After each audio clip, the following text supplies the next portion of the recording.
అంతరాయతిమిరోపశాంతయే శాంతపావనమచింత్య వైభవం తన్నరం వపుషి కుంజరం ముఖే మన్మహే కిమపి తుందిలం మహా. శరణం కరవాణి శర్మదంతే చరణం వాణి చరాచరోపజీవ్యం కరుణామసృణైః కటాక్షపాతైః కురు మామంబ కృతార్థసార్థవాహం. గురుర్బ్రహ్మా గురుర్విష్ణుర్గురుర్దేవో మహేశ్వరః గురుః సాక్షాత్ పరం బ్రహ్మ తస్మై శ్రీ గురవే నమః. వ్యాసం వసిష్ఠనప్తారం శక్తేః పౌత్రమకల్మషం పరాశరాత్మజం వందే సుకతాదంతపోనిధిం. అచతుర్వదనో బ్రహ్మా ద్విబాహురపరో హరిః అఫాలలోచన శంభుర్భగవాన్ బాదరాయణః. వంశీ విభూషితకరాన్నవనీరదాభాత్ పీతాంబరాదరుణబింబఫలాధరోష్ఠాత్ పూర్ణేందు సుందరముఖాదరవిందనేత్రాత్ కృష్ణాత్ పరం కిమపి తత్వమహం న జానే.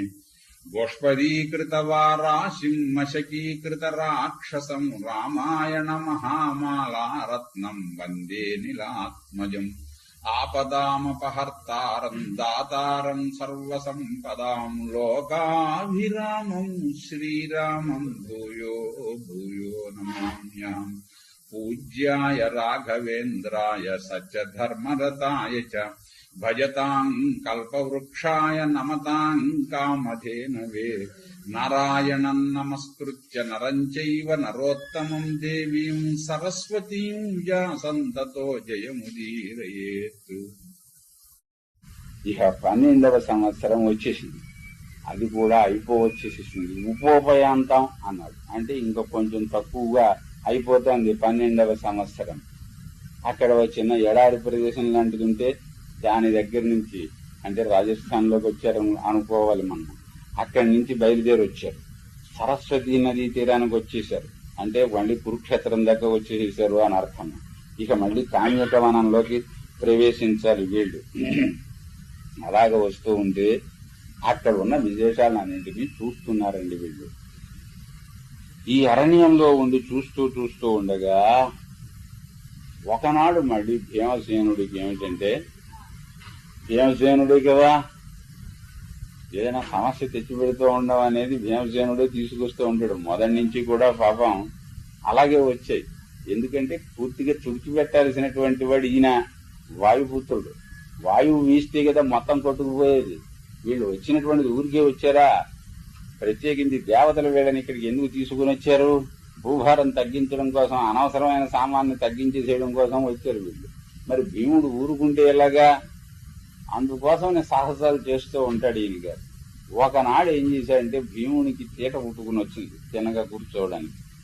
దాంతో ఆయుధాలన్నీ వెంట వేసుకున్నాడు. మళ్ళీ వేసుకుని కనపడ్డ క్రూర మృగాన్ని అలా సంహరిస్తూ, అడ్డం వచ్చిన చెట్టుని అలా తన్ని పడగొడుతూ, ఉరికి శరీరంలో ఏ భాగానికి తగిలినా గాని చెట్లన్నీ పడిపోతున్నాయి అన్నాడు.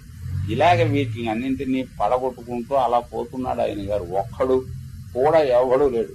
ఎంత దూరం పోయాడో చెప్పలేం. ఏ మృగం ఈయన్ని అడ్డగలదు? ఏనుగు అడ్డగలదా? మరి విభూని అడ్డగించగలదా? సింహం ఆపగలదా? ఏ మృగానికి శక్తి లేదయ్యి. అంచేత అలా కొట్టుకుంటూ పోతున్నాడు. పోయి ఓ పర్వత గుహ దగ్గరికి వెళ్ళాడు. అక్కడ కోసం కావాలని ఎవరో పంపిస్తే తరుముకుని వస్తూ ఉన్నట్లుగా చిన్నగా పర్వత గుహ దాకా వచ్చాడు. వచ్చాడప్పటికి పర్వతంలో ఉన్న పర్వతంలాగా ఓ కొండ చిలువ ఒకటి అక్కడ ఉంది. ఆ కొండ చిలువ ఈయన వైపు చూసింది. ఈయన కొండ చిలువని చూశాడు. సరే తప్పుకుందామా అని అనుకుంటున్నాడు. అంతలోకి ఒక్కసారి మీద పడింది. ఆ కొండ చిలువ మీద పడడం ఏమిటి, చుట్టుముట్టడం ప్రారంభించింది. భీముడు గింజుకున్నాడు. దాన్ని కొడదామనుకున్నాడు, తప్పించుకుందామనుకున్నాడు. అది మొట్టమొదటి ఏం చేసిందంటే చేతులను చుట్టేసింది. ఫినిష్. ఇంకా భీముడు కదిలి ఏమీ చేయడానికి వీలు లేదు. బాహువుల మీద చుట్టుకున్నది. చుట్టుకుంటూ ఉంటే భీముడికి సందేహం వేసింది. సభీమం సహసాభ్యేత్య ప్రదాపుః కుపితో భృశం జగ్రాహ జగరోగ్రాహో భుజయోరుభయోర్బలాత్ సరిగ్గా రెండు బాహువులు కదలకుండా పట్టేస్తుంది. ఏమీ చెయ్యకపోయేటప్పటికీ విశేషం ఏమిటంటే ఆ కొండ చిలవ స్పర్శ అలా తగిలిందో లేదో సంజ్ఞా ముమోహ భీమునికి స్పృహ తప్పిపోయింది అన్నాడు. అలాగంటే ఒళ్ళు పనిచేయడం మానేసిందన్నమాట. ఏ అవయవమునకు ఇంకొక దానికి సంబంధం లేదన్నట్లుగా తయారైంది. ఎలా సాధ్యం? వరదానేన తస్య. అది వెట్టుకు బతకమని ఒక్కొక్కళ్ళలో ఒక అవలక్షణం ఉంటే ఏమిరా మిమ్మల్ని కాల్చుకు తింటున్నట్టు మీ పైవాడు అంటాడు. భగవంతుడు వాడికి మతిమరుపు ఒకటి ఇచ్చాడు, అది పెట్టుకు బతకమన్నాడు మమ్మల్ని అందరు. మాకు హెడ్ మాస్టర్ ఉండేవాడు, నేను కొంతకాలం హై స్కూల్లో పనిచేశాను. ఆయన సూరమా ఆంధ్రాయ గారిని పిలుచుకురా అనేవాడు బెల్ల కొట్టి. సూరన్న వచ్చేవాడు, మమ్మల్ని పిలుచుకుని వచ్చేవాడు, వెళ్ళి కూర్చునేవాడు. అయ్యో ఎందుకు పిలిచామని అడగం కదా మనం, రమ్మన్నారు అంటే వెళ్ళేవాళ్ళం, కనపడగానే మామూలు మర్యాదగా రండి కూర్చోండి అనేవాడు.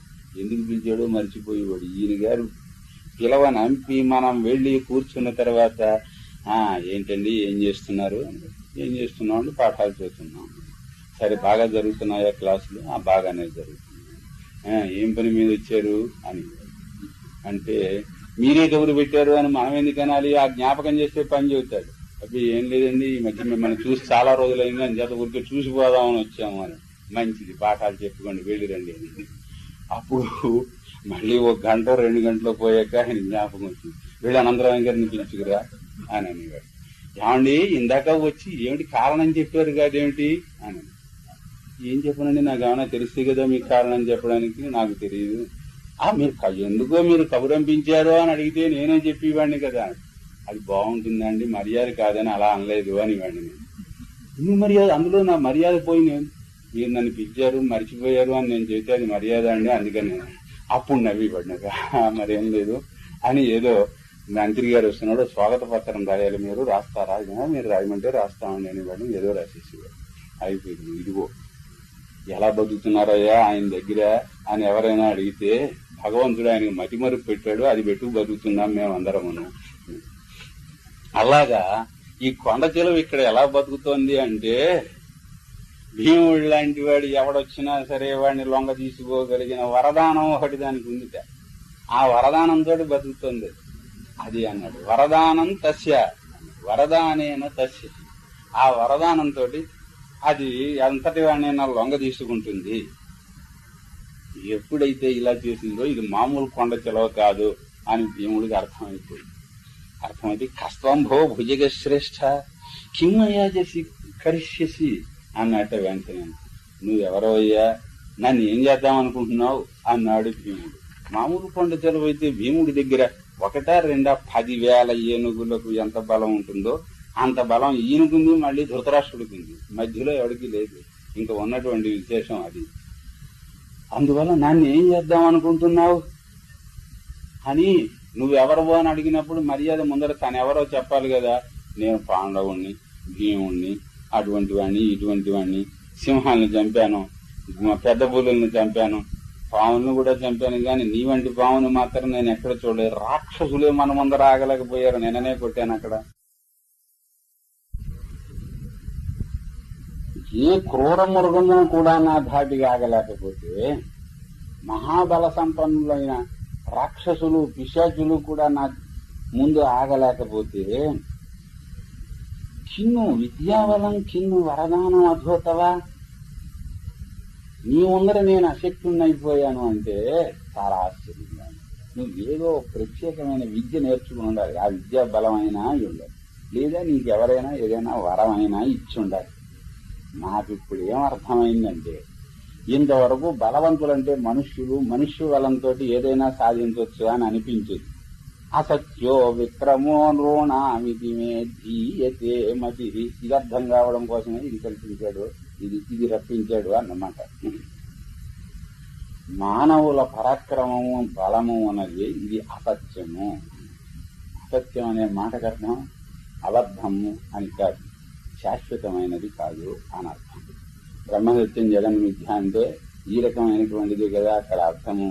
జగత్తు మిథ్యలవుతుంది, ఉన్నటువంటి జగత్తు అంటే త్రికాలముల యందు ఉండేటటువంటిది సత్యం.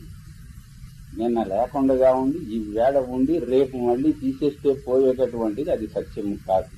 అది ఒక టెక్నికల్ వర్డ్, పారిభాషికమైనటువంటి పదం. అది పుచ్చుకుని బ్రహ్మ సత్యం జగత్తు మిథ్యన్నాడు అని చెప్పని అంటూ ఉంటారు. ఈ మాత్రం తెలివితేటలు కూడా అన్నవాడికి లేకు అని చెప్పని అనుకుని, అది ప్రతి శాస్త్రంలోనూ పారిభాషిక పదములు అనేవి ఉంటాయి. అలా విశేషమైనటువంటి అర్థంలో ప్రయోగించబడింది. కనుక అసత్యో విక్రమో నృణ, మానవుల పరాక్రమం ఇది అసత్యము. అంటే ఎల్లప్పుడూ శాశ్వతముగా ఉండేది కాదు. నిన్ను చూసే క్షణం వరకు, నీ దగ్గరకు వచ్చే క్షణం వరకు నాకున్న పరాక్రమం ఎవరికీ లేదనుకున్నాను. ఇప్పుడేమైంది, కొండ చిలవ ముందర భీముని పరాక్రమం ఎందుకు పనికిరాదు అని తేలిపోయింది. అంటే పరాక్రమం శాశ్వతమైనటువంటిది కాదు అని అర్థమైంది. లేకపోతే నన్ను పట్టుకోవడం ఏమిటి అని భీముడు అంటూ ఉంటే ఇంకా 4 చుట్టలు బిగించింది. అది మళ్ళీ భోగే నమహతాగృష్య సమంతాత్పర్యవేష్టయత్, మొత్తం ఎక్కడా కూడా బెతకకుండగా చుట్టేసేసింది. అలాగే బిగించి మెల్లిగా అప్పుడండి, పాండురాజు గారు అబ్బాయి అన్నమాట, నువ్వు భీముడు అన్నమాట, చాలా కాలానికి వచ్చావు, మంచిగా అదృష్టం. అందుకే దైవం దిష్ట్యా కాలస్య మహత ప్రియా ప్రాణాహితేహినా, ఎన్నాళ్ళ నుంచి నీ కోసం చూస్తున్నాను, ఇంతకాలానికి వచ్చావు. ప్రాణులకు ప్రాణముల కంటే ఇష్టమైనటువంటివి ఏవి ఉండవు. అందుకోసం అని చెప్పనే నేను చూస్తూ కూర్చున్నాను. నాకు ఇది ఎందుకు వచ్చింది అని చెప్పని అంటావా, నీకు చెప్పాల్సిందే, అందుచేత చెబుతున్నాను. నేను నువ్వు పాండురాజు గారి కొడుకునన్నావు కదా, ఆ వంశానికి పూర్వుల్లో వాడిని నేను, నహుషుని నేను. స్వస్తి ప్రజాభ్య పరిపాలయంతాం న్యాయేన మార్గేణ మహీం మహిషా గోబ్రాహ్మణేభ్య శోమస్తు నిత్యం లోకాః సమస్తాః సుఖినో భవంతు.